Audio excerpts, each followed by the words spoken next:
प्रभु नंद कुमारों में स्वामिनी वृषभानुजा, कृतार्थो हम न संशय।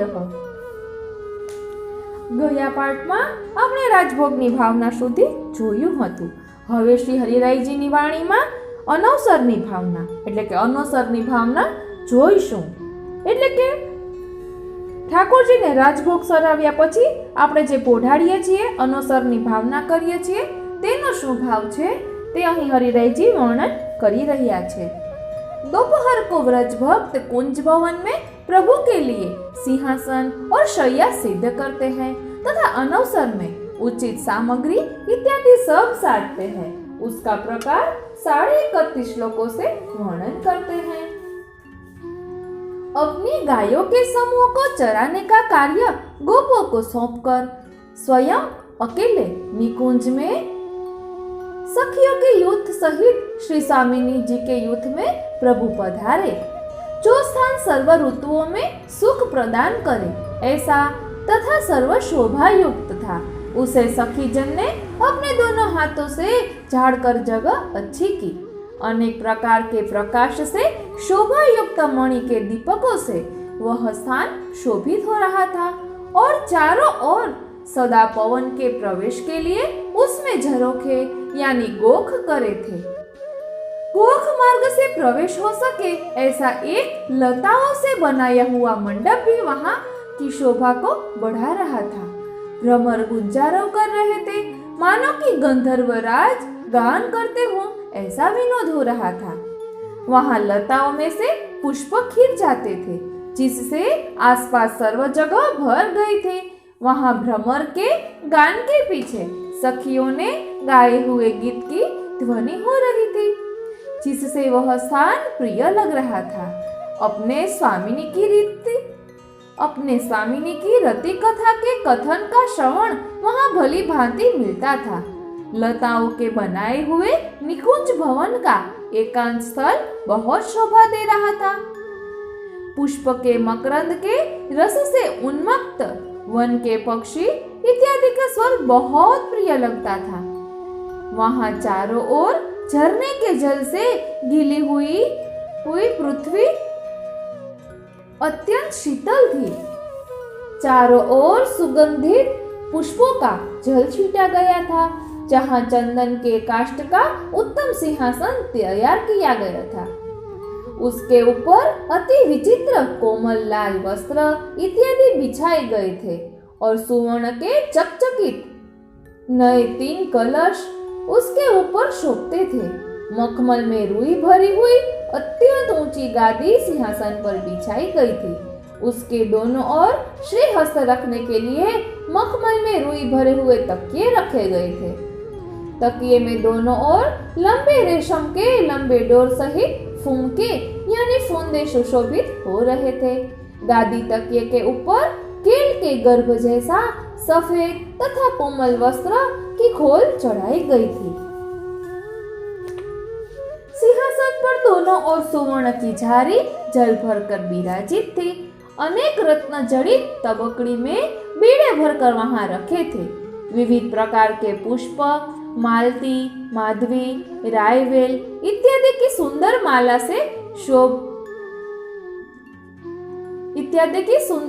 से शोभता था.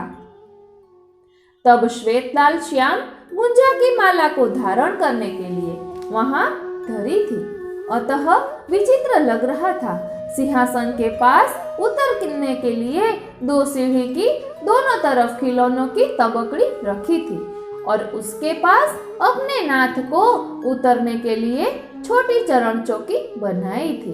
पास वे पाग तथा वाघे वस्त्र ठीक करके पात्र में धरे थे और उसको कृष्णा गुरु के रस से छिड़का था तथा कस्तूरी के धूप का धूप किया था.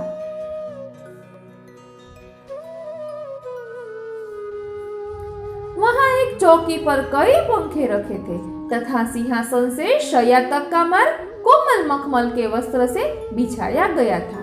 वहां एकांत में सखीजनों ने शैया बिछाई थी. और वहां चर्वित तांबुल को धरने के लिए पीठदानी रखी थी।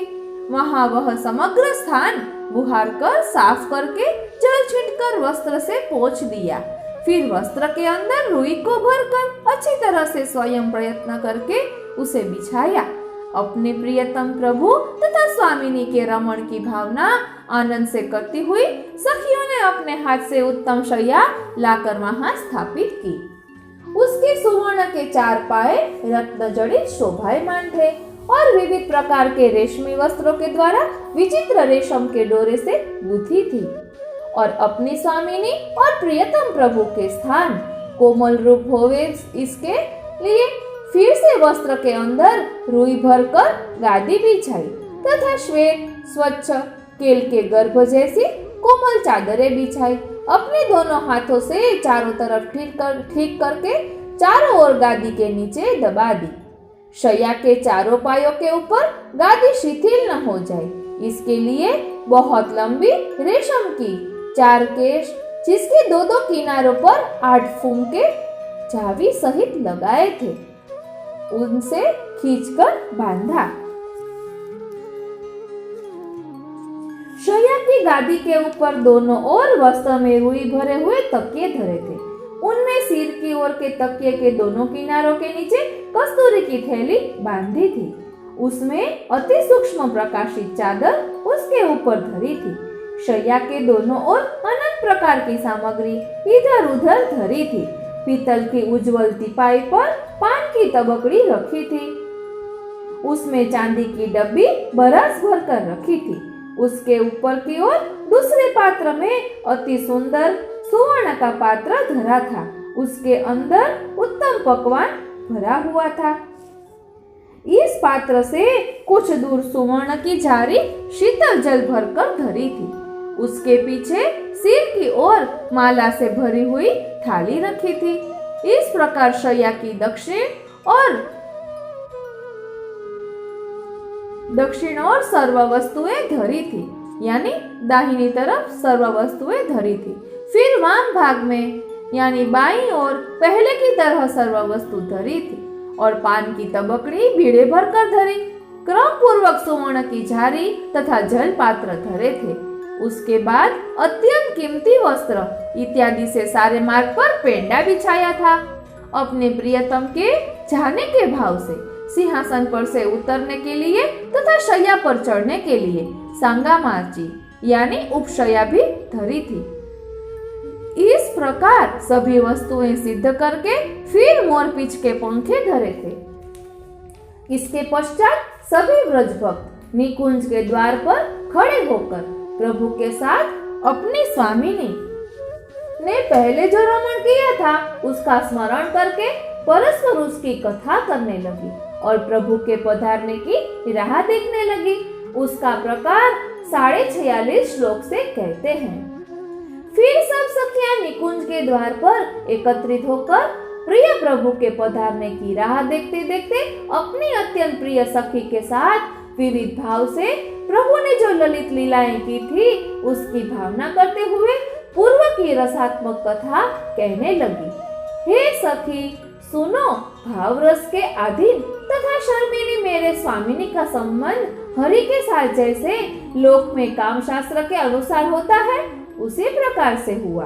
एक बार श्री गोपिकाधीश प्रभु सुंदर घनश्याम नरों में श्रेष्ठ वपु धारण करके श्री यमुना जी के उपवन में घूम रहे थे।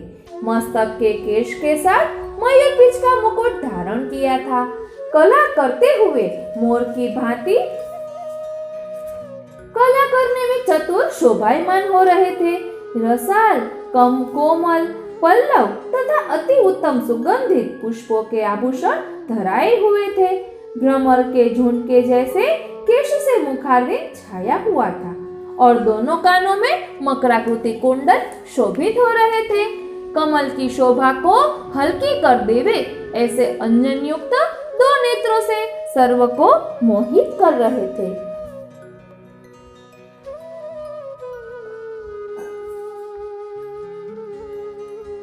अधिदैविक संभोग रस के स्थान रूप कपोल धारण करते थे। ऊंची नासिका की शोभा से शुक के मन का गर्व हरण करने वाले, नासिका के मोती के आभूषण से यानी नकवेसर अत्यंत सौंदर्य का दर्शन करवाते थे। अधर में से स्रवित होने वाले अति दुर्लभ अमृत का दान करते थे। वेणुनाद से अत्यंत विकल हुई गोपियों के मन को मोह उत्पन्न कर रहे थे। कंठ पर की 3 रेखाएं आदि भौतिक, आध्यात्मिक तथा आधिदैविक ऐसे 3 प्रकार के आनंद का बोध करवाती थी। हृदय के ऊपर अत्यंत नवीन पदक रूपी आभूषण धारण किया था। अत्यंत चकचकित कंकण से अत्यंत शोभायमान लग रहे थे। संयोग एवं विप्रयोग दोनों रसों की क्रिया का बोध करवाने वाले दोनों बाहुओं पर बाजूबंद धारण किए थे। अनेक प्रकार के रत्न से जड़ित मुद्रिका के द्वारा अंगुलियां शोभा दे रही थी। श्री हस्त के ऊपर जड़ाऊ हाथ सांकल का आभूषण धारण किया था। हीरो जड़ित अति स्वच्छ चौकी से उदर सुशोभित दिखता था। सुवर्ण के कृत्रिम मनकों की माला उरु स्थल पर विराज रही थी। सुवर्ण के कृत्रिम मनकों की माला उरु स्थल पर विराज रही थी। हाथी का कुंभस्थल फोड़कर निकाले हुए मोतियों की माला से आप सुशोभित हो रहे थे। सोने की साकली की माला से हृदय कमल संलालित था। अनेक रत्नों से जड़ित वैजंती माला से आप भली भांति शोभा दे रहे थे। तुलसी एवं पुष्पों से बनाई हुई वनमाला चरणारविंद तक धराई थी। पीतांबर के दोनों ओर के वस्त्र के पल्ले पवन से हिलते थे। ग्रीवा यानी कंठ बाकी करके भौहें नचाते हुए वेणुनादन करने में तत्पर थे। सुवर्ण की नक्काशी वाला मणियों का हार यानी मोहनमाला के सत के स्थान रूप शोभित हो रहे थे। कटी के ऊपर चलकती रेशम की कांचनी विराजमान थी तथा कटी पर बांधे हुए कांची के रेशम के फुमके से आप शोभित हो रहे थे। बीच में भ्रमर विलास कर रहे हों ऐसे कमल के केसर के समान पीत वस्त्र धारण किए थे। दोनों चरणों में नुपुर धारण किए और उनके स्वर से सबको आनंद प्रदान कर रहे थे। अपने नखमंडल की कांति से चंद्र की शोभा को जीत ली थी। रत्न जड़ित प्रकाशित बिछुओं से चरण की 10 अंगुलियां शोभायमान थी। तुलसी की माला कंठ में धारण की थी। वह शरीर में मध्य भाग से होती हुई चरण को स्पर्श कर रही थी। श्री यमुना जी के तीर पर जल के शीतल स्पर्श से शीतल वायु का भोग करते थे। श्री अंग में अनंग का उद्भव हो जाने से श्री अंग अनंग भाव से भावित था। अनंग से अपने अंग को अधिक सुंदर देखकर जिनकी दृष्टि चकित हो गई थी। श्री यमुना जी के तीर पर विलसते वृक्ष और पुष्पों को देखने में ही जिनका चित्त था।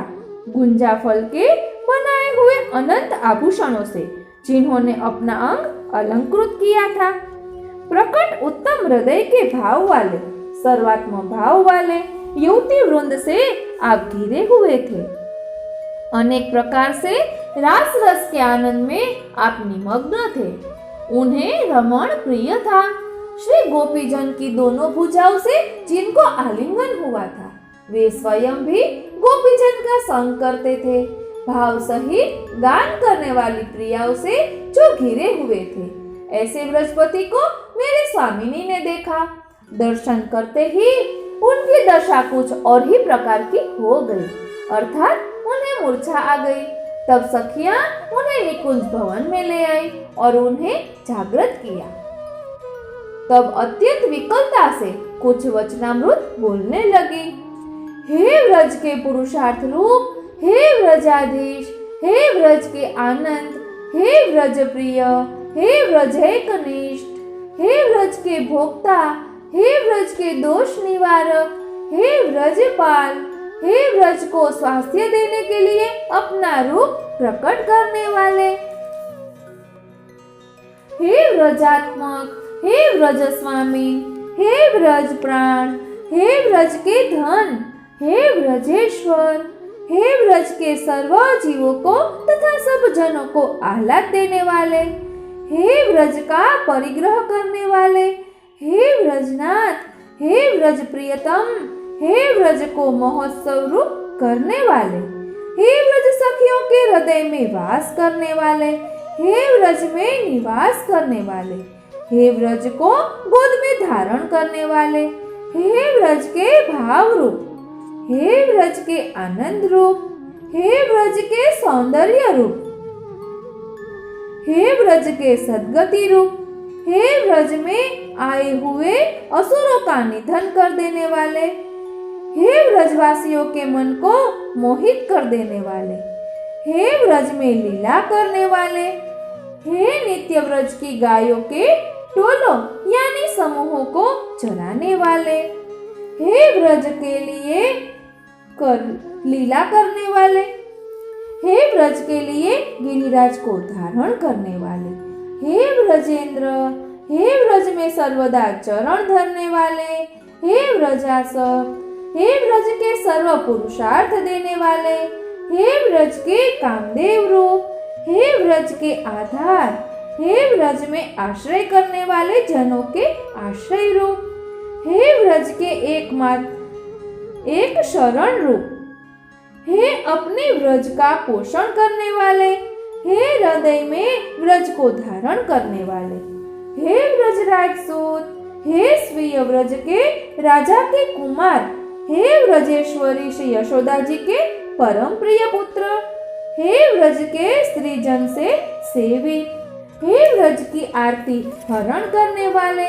हे स्वीय ब्रज की भावना करने वालों से भावित, हे ब्रज में स्थिति करने वालों की वियोग आरती को हरण करने वाले, हे ब्रजनायक, हे नंदराय जी के ब्रज से अन्य ब्रज तथा नंदराय जी के ब्रज, इस प्रकार सर्व ब्रज में रहने वालों के एक गति, हे ब्रज को गति का दान करने वाले, ब्रजेक शरण, हे स्वीय ब्रज भक्तों का निरोध करने वाले, मैं जो धरती पर पड़ी हूँ उसे उठाओ, आप पतित का उद्धार करने में शक्तिमान हो, हे करुणानिधे, आपका कर कमल मेरे सिर पर धरिए, हे दयालु, मेरे हृदय में वास करिए, हे प्रिय, वारंवार आलिंगन करिए, मेरे हृदय में रहने वाले ताप को दूर करो, हे कृपा सिंधु, भक्त के दुख को हरण करने के आपके धर्म का स्मरण करिए,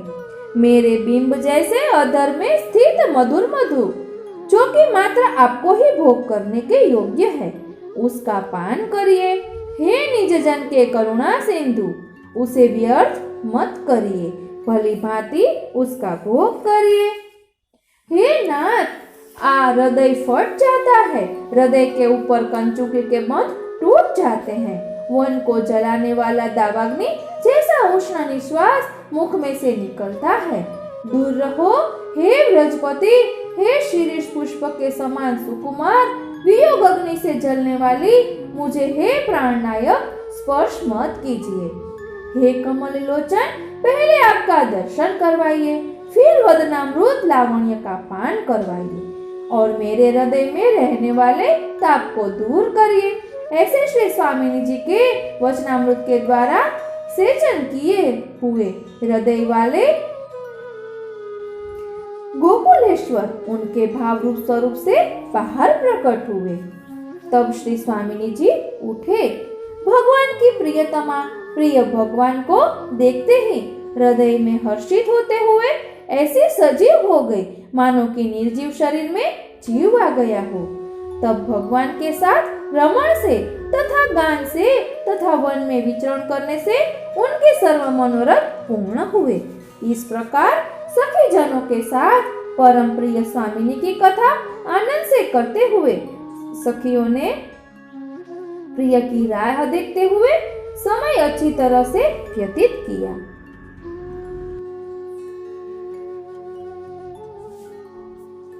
प्रभु वन में गोचारण करते थे, तब ही अपने भक्त के विरह का स्मरण होते ही गायों को ग्वालों इत्यादि को सौंपकर निकुंज में पधारे। प्रत्येक निकुंज में अलग अलग रूप धरकर प्रवेश करके स्वरूपानंद का दान किया। इस बात को 8 श्लोकों से कहते हैं। तब गोपों से तथा गायों से घिरे हुए गाय चराते हुए मुरली का मधुर नाद करते हुए प्रभु दृष्टि से वन देखने लगे। उद्बुद्ध रस के भाव से भरपूर हो गए। श्री स्वामिनी जी के भाव की भावना करने लगे। बहुत घास वाले प्रदेश में स्वयं की तथा गोपों की गायों को चराने के लिए भेजा तथा कृष्ण अकेले श्री स्वामिनी जी के वृंद में गए। सन्मुख में आने वाली मध्यस्थ गोपी ने भगवान के चरण स्पर्श किए तथा भगवान ने उस गोपी के द्वारा कही हुई बात ध्यान पूर्वक सुनी। गोपी की आरती का श्रवण करने से उसका आरती सहित भाव सुनकर स्वयं भी दुखित हृदय वाले हुए।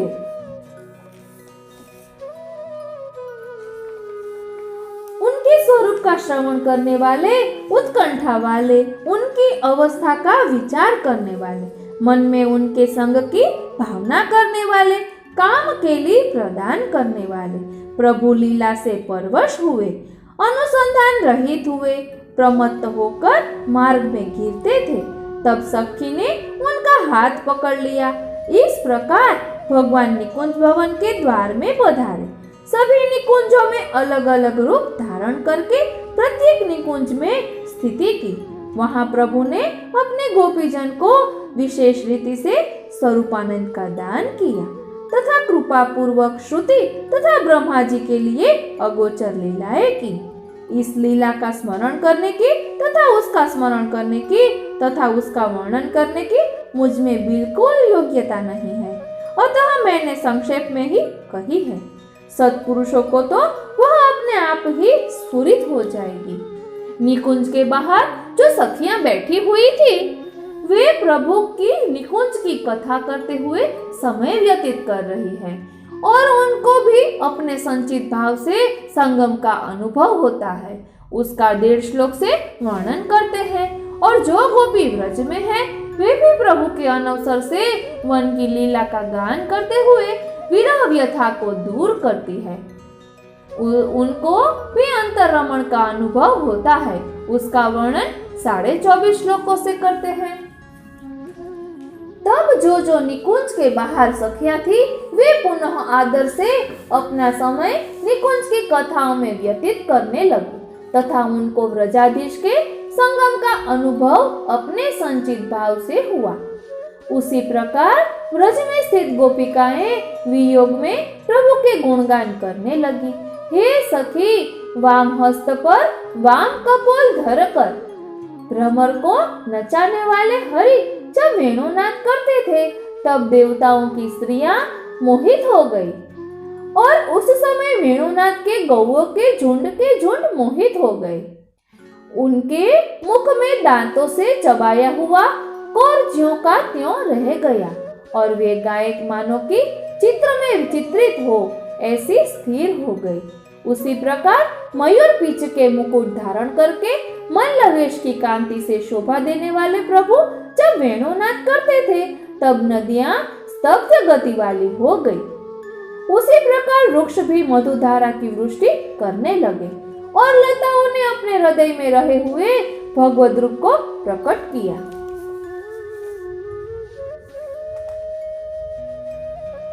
श्री गिरिराज पर स्थित प्रभु ने अपनी प्रिय गायों को वेणुनाद से बुलाई।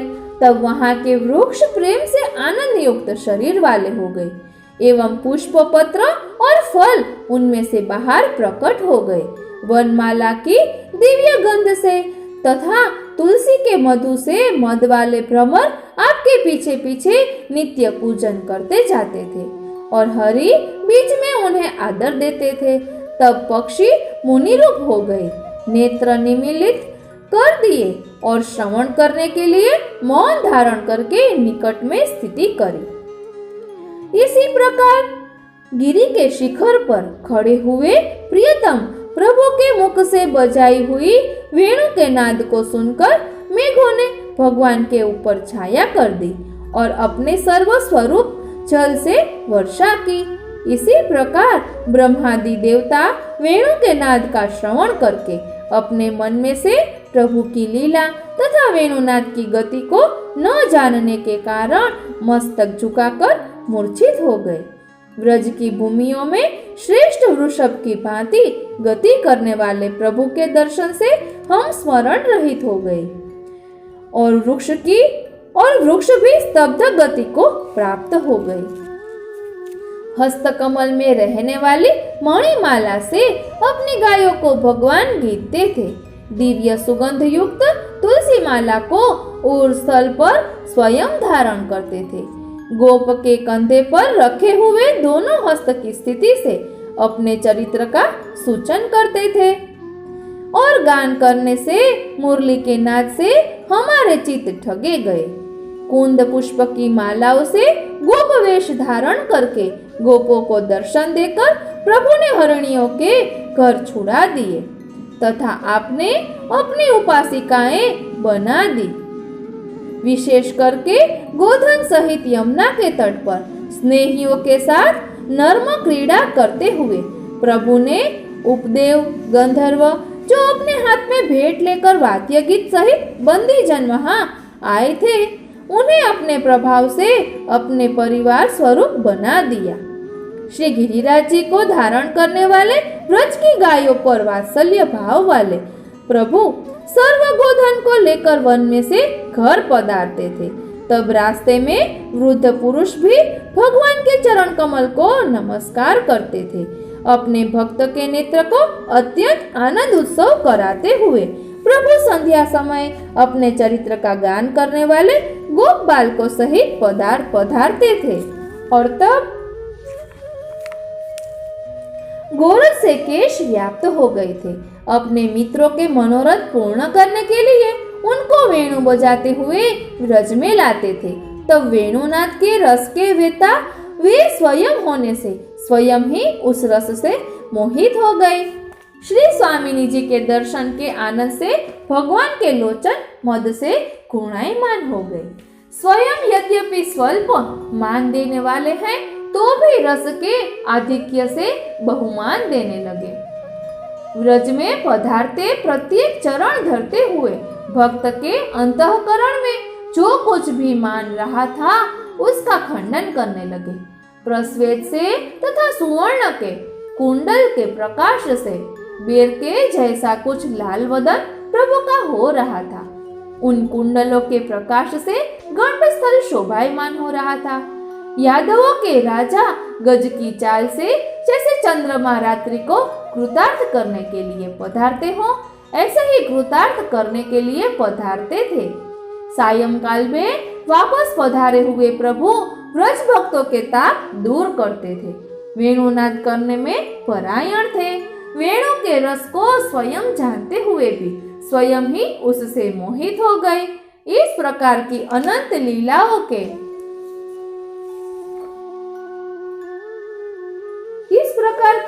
लीलाओं के गुणगान से गोपियां अपने अंतर्भाव से भावात्मक स्वरूप को हृदय में प्राप्त करके दिन में भी वियोग में प्रिय का संग इस प्रकार प्राप्त अंतर्रमण करती थी। ऐसे संध्या पर्यंत उनके भाव की भावना नित्य करनी चाहिए। फिर जब 6 घड़ी दिवस शेष रहा तब निकुंज में पोढ़े हुए प्रभु को जगाने की तथा उत्थापन भोग आरोगने की प्रार्थना सखी जन करती है।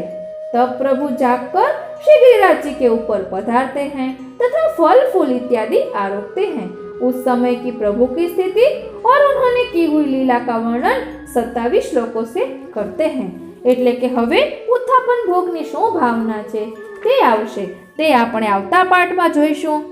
જો આપે આ આખું સાંભળ્યું હશે તો આપણે સમજી શકીએ કે અહીં ગોપી ગીત, વેણુ ગીત અને યુગલ ગીતનો જે ભાવ છે તે દર્શાવવામાં આવ્યો છે અને સ્વામિનીજી જે વિરહની જલ્પના કરે છે ઠાકોરજી માટે તે બધા જ નામ આવ્યા છે। શિક્ષાપત્ર 12મું। भावनीयं सदा चित्ते स्वामिनी जल्पितं मुहुः तापकलेशैर्यं मार्गः श्रीमदाचार्य रूपितः। श्री स्वामिनीजीए जे वचनो कहेला તેને વારંવાર ચિત્તમાં ધારણ કરવા અને તેમની ભાવના કરવી. શ્રી મહાપ્રભુજીએ સ્થાપિત કરેલો આ માર્ગ તાપ કલેશયુક્ત છે. દર્શનમ દેહી ગોપીશ ગોકુલાનંદદાયક ગોવિંદ ગોપવનિતા પ્રાણાદીપ કૃપાનિધે. હે ગોપીજનના ઈશ, હે ગોકુળના આનંદદાતા, હે ગોવિંદ, હે વ્રજ ભક્તોના પ્રાણપતિ, હે કૃપાનિધિ, મને દર્શન આપો. ગોપાલ પાલિત વ્રજ નિજ વ્રજ સુખાંબુધે પરમાનંદ નંદાદિ રુચિરોત્સંગલાલિત. હે ગોપાલ, હે વ્રજના પાલક, હે વ્રજ ભક્તોના સુખ રાશિ, હે પરમાનંદ, હે નંદ આદિની હુંફાળી ગોદમાં ખેલનારા, મને દર્શન આપો. સદાનંદ નિજાનંદ સમુદાય પ્રદાયક દામોદર દયાદ્રાદ્ર દીનાનાથ દયાપર. હે સદાનંદ, હે ભક્તજનોના આનંદન, હે દામોદર, હે દયાળ, હે દીનાનાથ, હે દયાપર, મને દર્શન આપો. પુરુષોત્તમ સર્વાંગ રુચિર પ્રેમ પૂરિત અનંગ રૂપ પરમ પ્રિય ગોપવધૂપતે. હે પુરુષોત્તમ, હે સર્વાંગ સુંદર, હે પ્રેમ સભર, હે કામદેવનાય કામદેવ, હે પ્રિય, હે ગોપવધુઓના સ્વામી, મને દર્શન આપો. વ્રજાવલંબ સુકટે લંબ કેશ કલાનિધે વિરહાતી હરસ્વીય મનોહરણ તત્પર. હે વ્રજના આલંબન રૂપ સુંદર કટીવાળા, હે લાંબા કેશવાળા,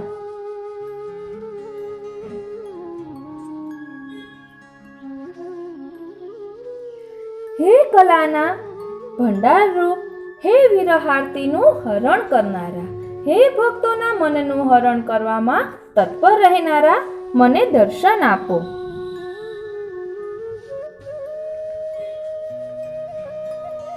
મનોવિનોદ ભાવાબ્ધે ભાવવત હૃદય સ્થિત ચંચલીકૃત ચિત્ત સ્વભાવાંદોલિત રૂપદ્રુપ. હે મનને વિનોદ આપનારા, ભાવના સમુદ્ર રૂપ, હે ભાવવાળા હૃદયમાં સ્થિર કરનારા, હે ભક્તોના ચિત્તને ચંચળ કરનારા, પોતાના ભક્તોના ભાવથી આંદોલિત થઈ તેને અનુસાર રૂપ ધારણ કરનારા પ્રભુ, મને દર્શન આપો. મહામુગ્ધ સદા દુગ્ધ પાન તત્પર માનસ નવનીતાલિપ્ત મુખ પયો બિંદુ યુતાધર. હે મહામુગ્ધ, દૂધનું પાન કરવામાં સદાય જેનું મન ઉત્સુક છે એવા, જેમનું મુખ માખણથી ખરડાયેલું છે એવા, દૂધના ટીપા ચોટેલા છે એવા મુખવાળા પ્રભુ, મને દર્શન આપો.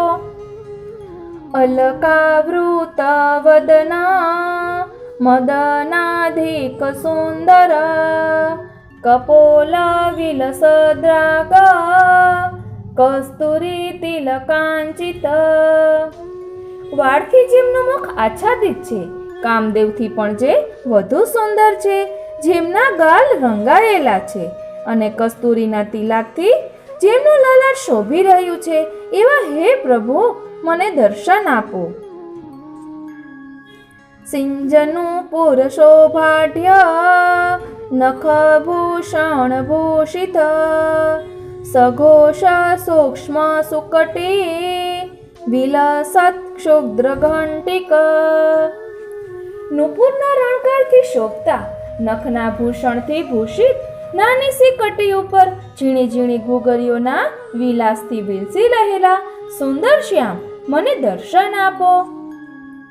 રાજદ્રુદય વૈયાગ્ર નખ ભૂષણ ભૂષિત કંજલોચન લોલાક્ષ વિશાલાક્ષ વિલક્ષણ. સુંદર વાઘ નખના ભૂષણથી શણગારાયેલા ચપળ કમળ લોચનવાળા વિશાળ નેત્રોથી વિલક્ષણ પ્રભુ, મને દર્શન આપો. દિનેક શરણ સ્વીય સર્વ સામર્થ્ય સંયુત વ્રજરાજ સુત સ્વીય જનની કંઠભૂષણ. હે દિનજનોના એકમાત્ર શરણરૂપ, સર્વ સામર્થ્યથી સર્વશક્તિમાન નંદનંદન માતા યશોદાના કંઠના આભરણ રૂપ પ્રભુ, મને દર્શન આપો. હા કૃષ્ણ હા સદાનંદ હા વૃંદાવન ભૂષણ હા નંદારાજ તનય હા યશોદાંક ખેલના હા ગોપિકેશ હા નાથ હા ગોકુલ પુરંદર હા હા વ્રજ જનાર્તિઘ્ન હા હા નિસાધનાધિપ હા હા નંદાદિ સર્વસ્વ હા હા નંગન વાંકુર હા નિરાલંબનાલંબ હા હા ધલકુટી પ્રિય. હા કૃષ્ણ હા સદાનંદ હા વૃંદાવન ભૂષણ હા નંદરાજ તનુ હા યશોદોત્સંગ લાલિત હા ગોપીગેશ હા નાથ હા ગોકુલેન્દ્ર દેવ હા હા વ્રજ જનાર્તિ હર હા હા નિસાધનનાથ હા હા નંદાદિ સર્વસ્વ હા હા કામદેવ નવાંકુર હા હા અનાલંબ નાલંબ હા હા આંધળાની લાકડી રૂપ, મને દર્શન આપો. એવં વિધાની સતતમ જલ્પિતાની મુહોર્મુહુઃ અવગત્ય ચ ભાવેન ભાવનિયાન્યહર્નિશમ. શ્રી સ્વામિનીજી આવી રીતે હંમેશા જલ્પના કરે છે. આપણે પણ તેમના ભાવને જાણી અહર્નિશ એવી જ ભાવના કરવી.